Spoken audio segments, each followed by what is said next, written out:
Hey, good morning, everyone. It's Glenn Calloway from the basement. It is Friday morning. I was surprised yesterday to receive a gift of vinyl. I want to talk about it. I'm really excited about it. I want to talk to you about a few things that are sitting in my Amazon cart that I wish I could afford and show you a couple other things. First of all, my good friend Robert Hagerman. Robert's on my turntable. Now, let me first mention that Robert is celebrating 5 years on YouTube. Amazing. Congrats, Robert. Robert's a great guy. We haven't met up for some time, and we had a really enjoyable time to sit and shoot in the breeze, and definitely going to do it again soon. So Robert contacted me a few days ago and said he wanted my address. He wanted to send me something. And I said, well, I mean, we live like 15 minutes apart. So let's just meet up. We haven't met up for a while. So we met up at the local mall and sat at the food court and had a coffee. And I don't like coffee. It's a coffee kind of morning in Robert's world. It's tea morning in mine. Anyway, regardless, Robert somehow ended up with two of a record that he didn't order at all. Somehow he ended up with these records. I don't know. Long story. Regardless, the end result was he ended up with a record and he decided to give it to me because he knows I'm a fan of this artist. I was freaking blown away. Like, I am so excited. I haven't opened it yet because I wanted to save it for a video. He gave me this. You know, I'm kind of into world music, and my favorite guitar player is Cooder. Now, Rye has taken me on quite a musical journey, and especially when it comes to world music. He taught me a lot. And this album, Talking Timbuktu. Now, I had this on CD, never even seen it on vinyl. World Circuit Records, Talking Timbuktu, the classic Grammy-winning album, available for the first time on vinyl, includes previously unreleased bonus tracks, 180-gram vinyl. This is recorded with Ali Farker Tours group with special guests Clarence Gatemouth Brown, Jim Keltner, John Petrucci. It's kind of like it's blues mixed with African music, so it's pretty freaking cool. When he showed this to me yesterday, when I opened it up, I just was so thrilled. Like, so thrilled. I can't even tell you. This is like so cool. Robert, thank you so much. I can't thank you enough. I'm trying to open this here. And you know what you do when you can't open something? A little trick for you kids. You reach over and you get your banjo picks. And then you go. I should have used the finger. Now, the other thing to do, don't use the thumb pick. It's too fat. And it's usually got a plastic tip on it, so it doesn't have the same firmness. But you get the finger pick, which is solid metal. This record does not want to open. It's very sealed. There we go. I found a spot. Hold on. Bear with me. Bear with me. Another weekend here. Weather's starting to cool down. Okay, I got it. There we go. I'll try and save that hype sticker. There's the album.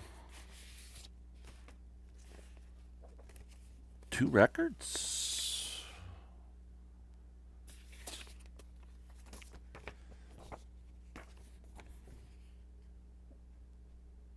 This is amazing.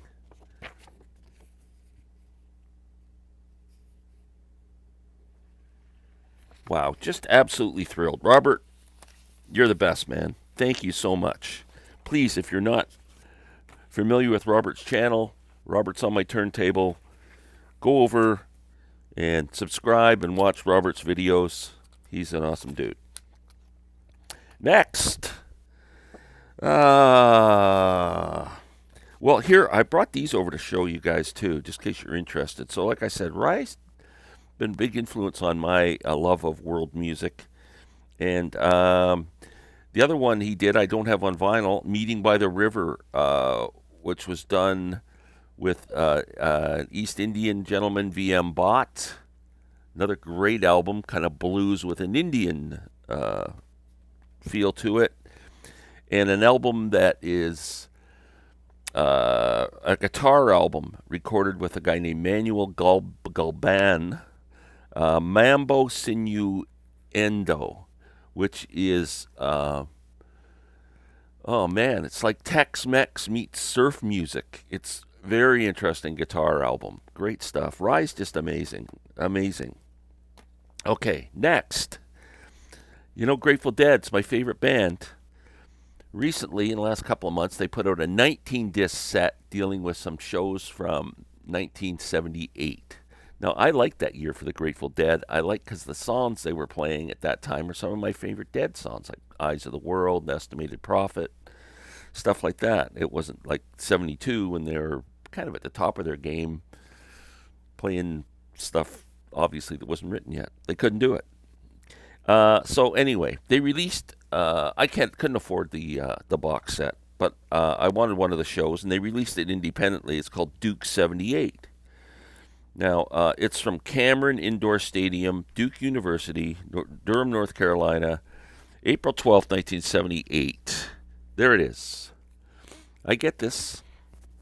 Now I have enough live Grateful Dead stuff that I realize everything is not up to studio quality. These shows were sometimes recorded by fans, by people on the soundboard, by whatever. You're so good looking. Anyway, so I get this. Jack Straw comes on first song. It's not bad. Dire Wolf. It's a mess. You can't hear the vocals. You can't hear much. So what I'm trying to say is this it sounds like a bootleg recording to me, and I am not happy about it. I hate to say that. I wouldn't have released this, or I would release it with a caveat on there or something, but I don't know if there's any Dead fans who've heard this agree with me, but I'm listening to it and going, this sounds like a bootleg recording. I probably won't play it. I put it on a USB stick. I'll listen to it in the car, and the performances are fantastic, and the set list is great, so no argument there. But I'm not real happy about the sound on this one. It's not going to be a favorite. Okay, last but not least, I am right now kind of broke when it comes to having money in the budget to buy new records. Man, it's a struggle right now. Too much going on, and I went to see Billy Strings in the States, and like you just spend all your kind of allowance, then it's gone. So my Amazon cart is getting really full with some freaking good stuff. I just wanted to go over some of the stuff that if I had, let's see, 200, 530, but if I had about $600, I would buy these things. First of all, this is the cheap one. I should be able to afford this at some point coming up soon. Chicago from 1971 live at the John F. Kennedy Center for the Performing Arts. Two album set or 2 CD set. I don't know what the albums are. I didn't even look for a vinyl. The CD was selling. I saw it in a store yesterday for $39. It was $39 on Amazon.ca. And now Amazon has a sale on it, limited time deal for $31. I'm pretty sure I'm going to pull the trigger on that at some point soon. But that was the cheap one. The Jimi Hendrix Electric Lady Studios, Jimi Hendrix Vision, 3 CDs, 1 Blu-ray. I would love to have this. It's getting pretty good reviews, and it's $80. But $80 turns into $90 pretty quick when you put the tax on it.